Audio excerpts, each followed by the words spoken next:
বন্ধুরা, জ্ঞানজ্যোতি কোচিং সেন্টারের পক্ষ থেকে তোমাদের সকলকে জানাই আরও একবার স্বাগত। আজকের ক্লাসে আলোচনার বিষয় হচ্ছে জিয়াউদ্দিন বরনী সম্পর্কে। মূলত জিয়াউদ্দিন বরনী কে ছিলেন তাকে নিয়েই মূলত আজকের এই ক্লাসের মাধ্যমে তোমাদের সঙ্গে আলোচনা করব। ঠিক আছে?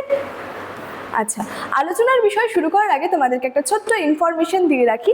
তোমরা যারা যারা ভাবছো আমাদের সঙ্গে এই সেমিস্টারে অনলাইনে যুক্ত হবে, তারা স্ক্রিনে দুটি নাম্বার দেখতে পাচ্ছ, 7076398606 এবং 6295916282।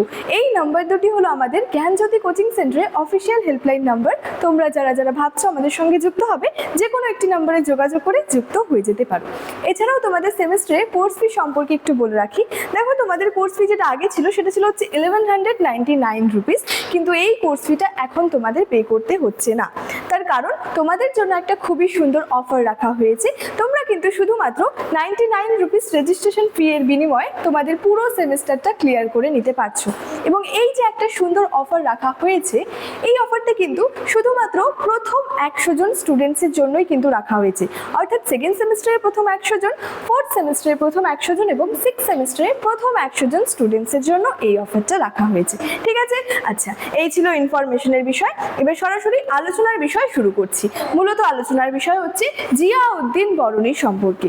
আচ্ছা, প্রথমে কি বলেছে দেখো, তুর্কো আফগান যুগে ভারতের ইতিহাস রচনার প্রধান উপাদান ছিল তারিখ-ই-ফিরোজ শাহী এবং এই গ্রন্থটির রচয়িতা ছিলেন হচ্ছে জিয়াউদ্দিন বরনী। ঠিক আছে?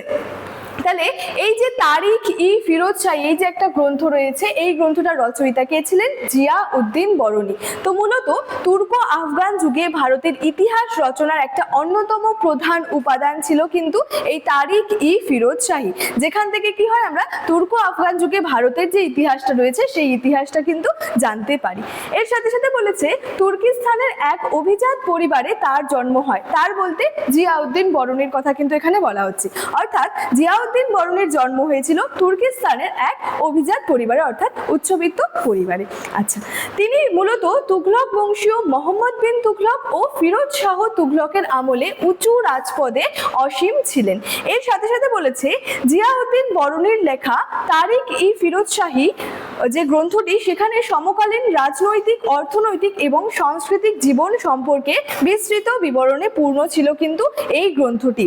অর্থাৎ জিয়াউদ্দিন বরনীর এই যে গ্রন্থটি রয়েছে, এই গ্রন্থটি থেকে আমরা সেই সময়ের যে সেই সমকালীন, অর্থাৎ সেই সময় যে রাজনৈতিক, অর্থনৈতিক এবং সাংস্কৃতিক জীবন সম্পর্কিত যে বিভিন্ন তথ্যগুলি রয়েছে, সেই সমস্ত তথ্যগুলি সম্পর্কে কিন্তু জানতে পারি জিয়াউদ্দিন বরনীর যে লেখা তারিখ-ই-ফিরোজ শাহী গ্রন্থটি থেকে।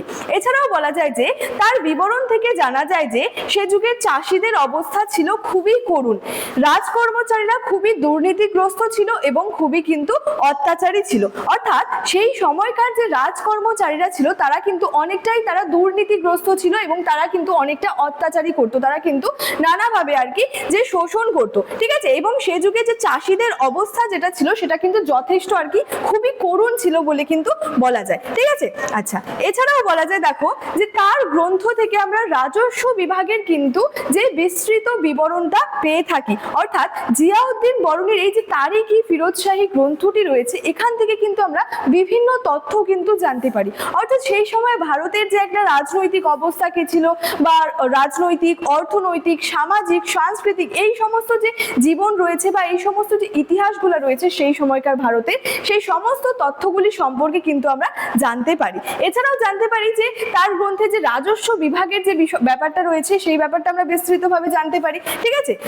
এছাড়াও বলেছে বরনীর লেখা আরেকটি বিখ্যাত গ্রন্থ ছিল হচ্ছে ফুতুহ-ই-জাহানদারি, এবং এই গ্রন্থে মূলত সুলতানদের শাসন নীতির কিন্তু তিনি আর কি বিশ্লেষণ করেছেন। অর্থাৎ সুলতানি যুগের বা সুলতানদের যে শাসন নীতিটা রয়েছে সেই শাসন নীতিটারও কিন্তু বিশ্লেষণ করেছিলেন যে এই গ্রন্থটির মধ্যে ফুতুহ-ই-জাহানদারি, যেটাও কিন্তু জিয়াউদ্দিন বরনীর লেখা একটি অন্যতম বিখ্যাত গ্রন্থের মধ্যে কিন্তু ছিল। তাহলে জিয়াউদ্দিন বরনী মূলত কে ছিলেন, তার যে বিভিন্ন যে গুরুত্বপূর্ণ গ্রন্থগুলি রয়েছে সেই গ্রন্থগুলির নাম কি কি রয়েছে, যেমন প্রথমত রয়েছে যে তারিখ-ই-ফিরোজ শাহী এবং পরবর্তী আরেকটি গুরুত্বপূর্ণ গ্রন্থ রয়েছে ফুতুহ-ই-জাহানদারি।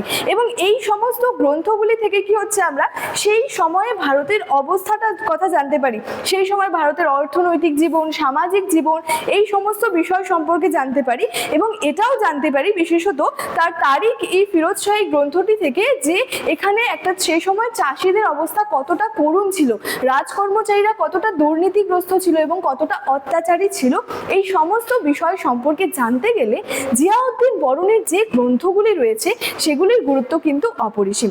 তাহলে জিয়াউদ্দিন বরণীকে নিয়ে আজকের ক্লাসে আমার ছোট্ট আলোচনা এতটাই ছিল। দেখা হচ্ছে পরবর্তী ক্লাসে। Thank you so much, thanks for watching.